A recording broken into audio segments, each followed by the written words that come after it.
Hello everyone, this video will be the part 2 of teaching aptitude. The topic is leadership. मैंने last मेरी तबीयत ठीक नहीं चल रही थी, इसलिए मैंने लास्ट वाले वीडियो में थोड़ा ही बताया, बहुत ज़्यादा नहीं बताया था, जबकि मैंने कहा था कि एक ही वीडियो में मैं पूरा लीडरशिप ख़त्म कर दूँगी। बट आज की वीडियो में मैं पूरा ख़त्म करने वाली हूँ। आज ख़त्म हो जाएगा, फिर उसके बाद नेक्स्ट टॉपिक कम्युनिकेशन होगा, संप्रेषण। फिर मैं PYQ दिखाऊंगी कि उनसे क्वेश्चन किस तरह से आए हुए हैं और कैसे क्वेश्चन पूछे गए थे लास्ट 5 सालों में। So be ready for the part 2। Thank you for. मैंने लास्ट टाइम लीडरशिप बताया था ना कि डेफिनेशन क्या होता है उसका, कि जब आपके अंदर ये क्षमता हो कि आप किसी को इन्फ्लुएंस कर सकते हो, किसी एक व्यक्ति को या किसी ग्रुप को, किसी भी क्लास को उनके गोल को अचीव करने में, तो आपके अंदर वो लीडरशिप वाला गुण है, आप लीडर हो। और इसमें मैंने इंपॉर्टेंस ऑफ लीडरशिप बताया था कि importance influencing students, vision, direction, creating a positive learning environment, professional development, community building. उसके बाद मैंने बताया था skills of effective leadership. Effective leadership के जो स्किल्स हैं वो क्या क्या है, यानी क्वालिटीज़ क्या क्या थी। तो वो था विज़न यानी नज़रिया, integrity, decision making ability, intuition, communication skills, empathy, team work, motivation, empowerment और एडेप्टेबिलिटी और अकाउंटेबिलिटी। आज हम पढ़ेंगे स्टाइल्स ऑफ लीडरशिप। ये हमारा ख़त्म होने के बाद, इसके डिटेल्स पढ़ने के बाद हमारा लीडरशिप ख़त्म हो जाएगा। देखिए, स्टाइल्स ऑफ लीडरशिप मतलब लीडरशिप के मेथड्स क्या क्या हैं, मतलब कौन कौन से मेथड से हम लीडरशिप करते हैं या कौन कौन से मेथड्स हैं लीडरशिप के। Method of providing direction, implementing plans and motivating people. ये मेथड से मैंने कहा ना कि हम किस तरह से डायरेक्शन प्रोवाइड करेंगे बच्चों को या किसी को भी, और कैसे प्लान्स को इम्प्लीमेंट करेंगे, लोगों को मोटिवेट करेंगे, ये इन चीज़ों से बताएंगे। तो ऐसे तो है, there are 8 styles of leadership. अब मैं बार बार रिपीट करूँगी कि ये पॉलिटिकल बेसिस पे नहीं है, हमें टीचिंग बेसिस पे पढ़ना है, तो हम उसी हिसाब से बात करेंगे। सबसे पहला है डेमोक्रेटिक और पार्टिसिपेटिव लीडरशिप। डेमोक्रेटिक आपको मतलब पता है, लोकतांत्रिक। ऑटोक्रेटिक और ऑथोरिटेरियन लीडरशिप, जहाँ पे क्या कहते हैं, एक निरंकुशवाद होता है, एक राजा उसी का बोलबाला हो वैसा। और कंसल्टेटिव लीडरशिप थर्ड है। फोर्थ है लेज़र फेयर और डेलीगेटिव लीडरशिप। और फिफ्थ है ट्रांसफॉर्मेशनल लीडरशिप। सिक्स्थ है ट्रांजेक्शनल लीडरशिप। सेवन्थ है सर्वेंट लीडरशिप। और एट्थ है चैरिस्मेटिक लीडरशिप। अब हम उन्हें डिटेल में देखेंगे। नंबर 1 था democratic participative leadership. The leader involves team members in the decision making process. हम सब जानते हैं कि डेमोक्रेसी का मतलब ये होता है कि आप खुद से, मतलब for the people, by the people, of the people, मतलब लोगों के द्वारा, लोगों से, लोगों के लिए ही डेमोक्रेसी, यानी वहाँ नेता ऐसे ही चुना जाता है। तो डेमोक्रेटिक लीडरशिप का मतलब ये है कि लीडर जो है वो इन्वॉल्व करता है सारे टीम मेंबर्स को डिसीजन मेकिंग प्रोसेस में। Leader makes decisions based on the input of each team member. मतलब लीडर अगर कोई डिसीजन ले रहे हैं इसमें, तो वो टीम के हर एक मेंबर के इनपुट को देख कर लेते हैं और इसको सबसे इफ़ेक्टिव माना जाता है। Example, a board meeting where everyone votes.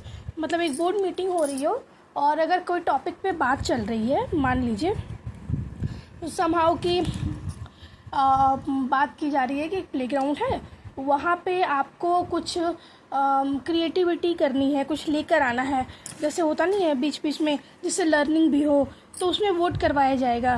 तो वो सबसे बेस्ट होगा क्योंकि सारे लोग सब हिस्सा लेंगे, और सब हिस्सा लेंगे तो उसका जो इफ़ेक्ट होगा वो भी ज़्यादा होने वाला है। सेकंड है ऑटोक्रेटिक लीडरशिप और ऑथोरिटेरियन लीडरशिप। देखिए, इसमें आप ये देख रहे हैं, ये लाइन जो डिसीजन मेकर होता है लीडर, यहाँ पे किसी भी टीम मेंबर का इन्वॉल्वमेंट नहीं है। जो डिसीजन लिया जाएगा वो लीडर ही लेंगे। उसमें जो वो फीलिंग है ना, हमारे ऑटोक्रेट्स जो होते थे, जहाँ राजा ही, राजतंत्र जो होता था वैसे टाइप का ही, कि I am the boss and you do as I say. यहाँ पे जो लीडर कहेगा वैसे ही टीम मेंबर्स को करना है। यहाँ के रूल्स स्ट्रिक्ट होंगे, डोमिनेटिंग इन नेचर होंगे, डायरेक्टिंग स्टाइल्स ऑफ लीडरशिप होगा। इनवर्स ऑफ डेमोक्रेटिक, मतलब डेमोक्रेटिक लीडरशिप का जस्ट ऑपोजिट है ये। Example, without consulting any one the manager increases the hours of work. जैसे कहीं पे भी अगर आप काम कर रहे हो तो एक मैनेजर हो या मालिक हो, उसने बिना किसी को कंसल्ट किए या किसी से पूछे, किसी को इन्वॉल्व किए, उन्होंने अगर 6 घंटे की ड्यूटी थी उसको 8 घंटे कर दिया, ठीक है। और यहाँ पे ऑटोक्रेट है तो उसको सबको मानना ही है, तो इसकी वजह से क्या, क्रिएटिविटी कम हो जाएगी और डर का माहौल बन जाएगा।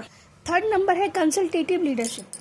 कंसल्टेटिव लीडरशिप इज लीडर निर्णय लेने से पहले टीम से कंसल्ट कर सकता है या सुझाव ले सकता है। मतलब इसमें ये नहीं है कि आप डिसीजन मेकर तो नेता ही होगा, लेकिन वो कंसल्ट करेगा, इसमें वोट नहीं करेगा, इसमें कंसल्ट कर सकते हैं। मतलब हाँ, आपकी इच्छा भी ली जा सकती है। टीम मेंबर्स को सुझाव देने की स्वतंत्रता होती है, बट निर्णय नेता लेता है। अभी जस्ट मैंने कहा। एग्जाम्पल, ग्रुप डिस्कशंस में जो भी बातें होती हैं आप वो देखना कि सबसे पूछा तो जाता है लेकिन डिसीजन वही लिया जाता है जो लीडर कहता है। बेनिफिट्स, विभिन्न दृष्टिकोणों पर विचार करने में मदद मिलती है, बेहद निर्णय लेने में भी मिलती है, यहाँ मेरा ही कुछ मिस्टेक हो गया, बेहतर निर्णय लेने में भी मदद मिलती है। फोर्थ नंबर है लेजर फेयर और डेलीगेटिव लीडरशिप। इसका मतलब क्या है? लेजर फेयर जो ये वर्ड है ना, ये एक फ्रेंच वर्ड है। इसका मतलब होता है लेट देम डू, मतलब आप उन्हें करने दो। ये पूरा मतलब फ्री है, टीम के सदस्यों को पूरी स्वतंत्रता दी जाती है कि वो निर्णय ले सकते हैं। All the rights and powers to make decisions is fully given to the followers और team members. Means team members को फुल्ली राइट है कि वो जो चाहे वो ऐसा डिसीजन ले सकते हैं। तो डिसीजन मेकर कौन होगा? टीम होगी। नेता का ना के बराबर हस्तक्षेप होता है यानी इन्वॉल्वमेंट होता है। डेलीगेटिव लीडरशिप का मतलब ही होता है प्रतिनिधि वाली नेतृत्व शैली, ठीक है। बेनिफिट्स, निर्णय की स्वतंत्रता, लेकिन न्यूनतम हस्तक्षेप, रचनात्मक यानी क्रिएटिविटी बढ़ जाएगी।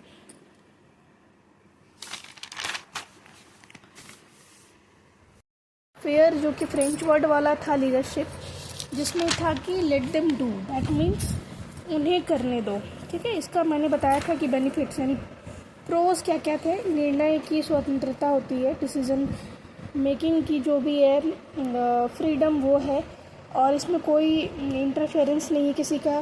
क्रिएटिविटी बढ़ी हुई होगी यानी बढ़ती है इसमें। लेकिन इसके कॉन्स भी हैं।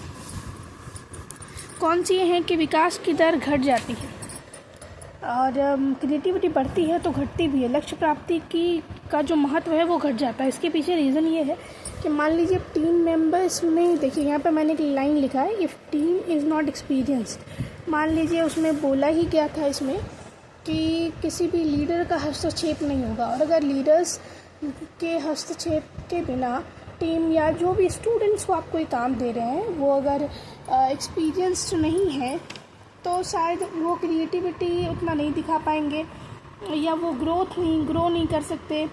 और इसके एग्जांपल्स हैं स्टार्टअप अगर कोई नया कर रहा हो, प्रोजेक्ट वर्क में स्टूडेंट्स को स्वतंत्रता देना। नेक्स्ट है ट्रांसफॉर्मेशनल लीडरशिप यानी परिवर्तनकारी नेतृत्व शैली। In this the leader transforms from basic to advance, मतलब जो नेता है वो जीरो टू एडवांस में परिवर्तन लाता है। कॉन्स्टेंटली पुश एम्प्लॉयज और students outside of their comfort zone, मतलब हमें कहा नहीं जाता जब तक आप अपने कंफर्ट जोन से बाहर नहीं निकलोगे आप अच्छा कभी नहीं कर सकते।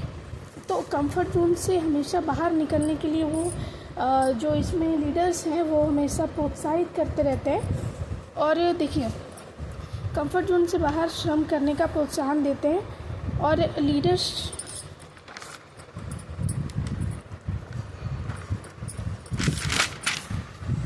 जो लीडर्स हैं, leaders make set of goals and task for limited time.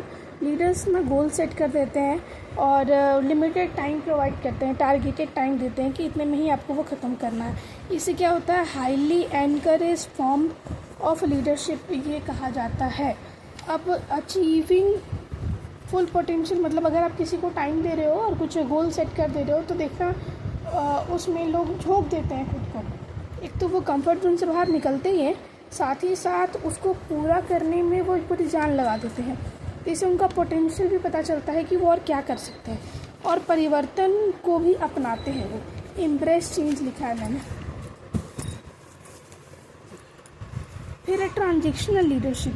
तो ट्रांजेक्शनल लीडरशिप क्या है? लेन देन नेतृत्व, means based on a system of rewards and punishments, पुरस्कार एवं दंड देने पर आधारित। मतलब हम नहीं कहते, हमारे टाइम पे तो होता था कि अगर आप होमवर्क नहीं कर आओगे तो आपको 10 टिक मारे जाएंगे।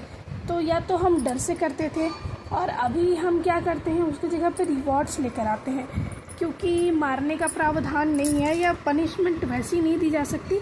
तो लोग क्या कर रहे हैं कि अगर आपने ये काम कर लिया तो आपको ये 5 स्टार मिलेगा या कुछ भी। तो लीडर्स कार्य पूर्ण करने होने पर रिवॉर्ड देते हैं in form of incentive, grades, prizes, anything. ये हुआ ट्रांजेक्शनल लीडरशिप। 7th है सर्वेंट लीडरशिप, मतलब सेवा नेतृत्व। The leader prioritizes serving their team, मतलब जो लीडर है वो अपने टीम मेंबर को सर्व करने के लिए को ही प्रायोरिटाइज करता है। Focus on the growth and wellbeing of individuals, मतलब वो दूसरों के कल्याण, मतलब वेलफेयर के बारे में सोचेगा, ग्रोथ के बारे में सोचेगा।